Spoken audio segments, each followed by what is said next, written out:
Dubbed Toronto's walking miracle, entrepreneur Theresa Laurico was in a hospital this time last year learning to walk again after nearly losing her life after she was hit by a bus in downtown Toronto. Now, her New Year's resolutions from last year are vastly different from this year, and she is here with us in studio now to explain that. Welcome to the show, Theresa. Thank you for having me. So I think everyone who saw that photograph of you like pinned under the bus didn't think there was any way you could possibly survive. I understand they actually called for a body bag. That's correct. At one point. But the story is extraordinary. 7 days in a coma, more than a year healing from the accident, learning to walk again. And you say your body then had like nothing left. Explain what you mean. I had been hit by a bus. Yeah. And they brought, as you mentioned, the dead people person bag, and they found me pinned under the bus, face down to cement in a pool of blood. So they thought that it was my brain that had gotten run over, and so I was dead. But then they found a pulse, and they rushed me to St. Michael's Hospital emergency, and they realized I had 8 broken ribs, frontal lobe brain trauma. My right arm was crushed. My heart and my lungs were under severe pressure from all the crushed ribs and the impact of what had happened. And so it was pretty traumatic. But you don't remember the accident? I don't remember. Even now, you don't remember what happened? I don't remember any of it.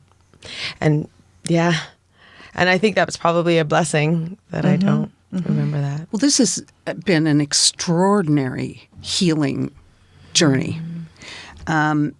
And let's talk about some of the greatest lessons you've learned.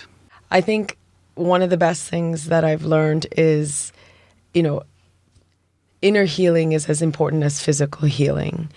And, when something like that happens, you really have to go deep inside yourself to source a strength greater than you've ever known.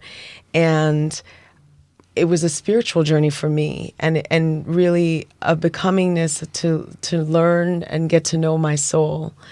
And I think a lot of people don't get the opportunity to experience and get to know their own soul. And I think through this whole journey, that was one of the biggest things for me, was really to see that I am not my body. I'm actually more divine and magnificent energy, heart source than my physical body. Does it have something to do with the fact that when we stare our own mortality in the face, things that were important are no longer important? There's just a whole different balance of priorities. I think you learn really quickly what matters to you. You learn who matters to you. My mother took my cell phone away from me for several months, and I had to hire private nurses to learn to walk again and breathe again. And I would be talking and I'd be like, "Hi, how are you?" And I'd have to gasp air after every breath that I guess I took. And I was very sensitive to energies, and you begin to learn whose energy gives to you and who takes from you. And I think as I was healing, I was so sensitive to the energies around me that there were friends in my life that I was like, why do I feel drained after talking to that person? Or why do I feel so infused after talking to this person? They filled my heart. And I think you really learn quickly what your priorities are. And for me, I saw how important family was, how important my relationship to God was, and how important health was. I was an entrepreneur that was like, go, go, go, go. At the time I was filming a movie. I had, 2 other businesses, and I was just go, go, go, and it took a bus to have me stop and really get how important health is and what a blessing your health is. And is that the message that you're trying to convey to people now, like when you talk about like New Year's resolutions and changing your mindset, or as you call it, your heart set? Yes, I think that when you make your New Year's resolutions this year, really prioritize on resolutions that have you recognize that your presence is your present. And rather than taking on these big extravagant 1-year resolutions, I recommend 30-day increments. So as I was healing, I did something called the Miracle Morning. And the book Miracle Morning has sold 1 million copies of the book. But I am the producer of the movie, which is coming out. And in the Miracle Morning, there's a formula called SAVERS: silence, affirmations, visualization, exercise, reading, and scribing. And if every day you start your day, rather than grabbing your cell phone, which we're so addictively routine to, we recommend that you actually do SAVERS. So you do silence, affirmations, visualization, exercise, reading, and scribing. And if you do 1 minute of each thing, we call it the 6-minute Miracle Morning, you actually, throughout your day, are more present. You actually learn how to fill yourself up first before you react to the world and give to the world. And so doing something like a morning routine helps. And when I was healing, my nurses weren't allowed to leave until they checked off every single silence, affirmations, visualization, exercise, reading on it. I had a whiteboard. My morning routines took 4 hours long at the time because, both of them had to bathe me, and the left side was all 8 broken ribs and the right was a crushed arm. So right and left couldn't move. Right. And so every morning I had to visualize, I had to do exercise or whatever I could walk, which is really the bathroom to bed.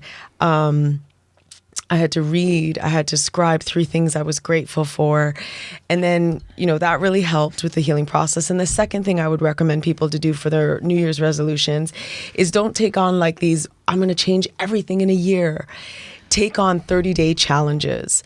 And this really helped me. So for instance, I tried veganism because I started studying plant-based diets and animal cruelty and things like that. And when I tried to be a vegan, I did it for 30 days with a promise of a steak at the end of it. But after doing it for the 30 days, I'm now almost 12 months vegan. And the idea of just trying things on for 30 days of a morning routine, 30 days of exercise, 30 days of saying thank you and I love you.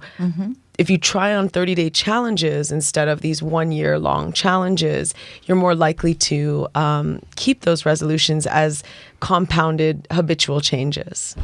Now, you're also the founder and producer of the annual Social Light Conference in Toronto and Vancouver, and that focused on empowering startups, entrepreneurs, small business owners, and this year's event just wrapped up. So how was that?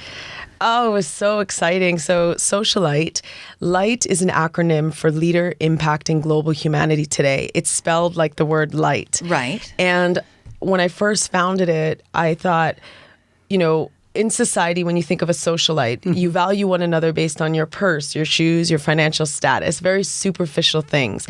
And I thought we were in a time of consciousness on our planet that imagine there's a new emergence of a socialite, but a light, an actual light in the world, and leader impacting global humanity today, meaning I value you for your impact and contribution on our planet rather than your shoes and all those superficial things. And when I launched, I had never had a business before. I was, in television prior to that. And like most entrepreneurs, I just jumped and I'm like, oh my God, I need to fly. And my first conference, 1,000 people came and Richard Branson opened the first one. And this last one that we just did this weekend was an explosion for Toronto. We focus on people, planet, prosperity, and business as a force of good. And this year's conference, we had the city of Toronto identify some of the biggest problems that the city is facing.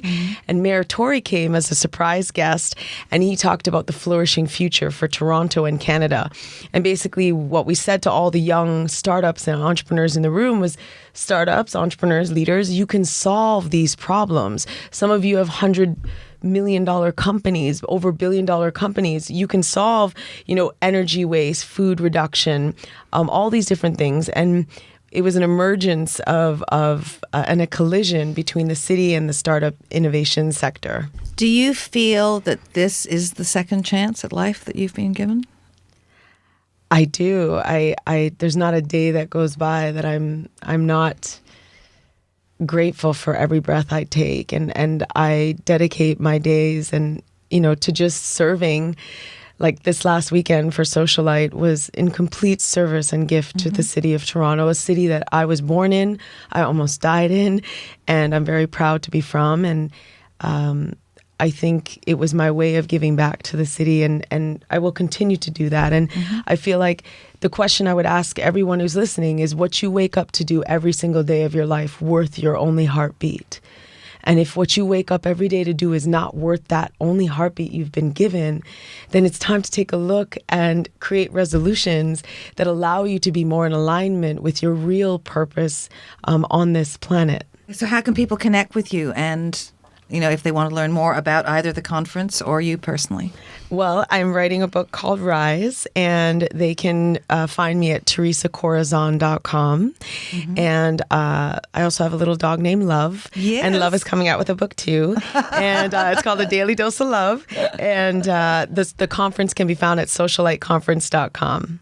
Socialiteconference.com. Well, thank you very much for joining us today and telling us about your experience and bringing us a little love. Yes. Thank you so much for having me.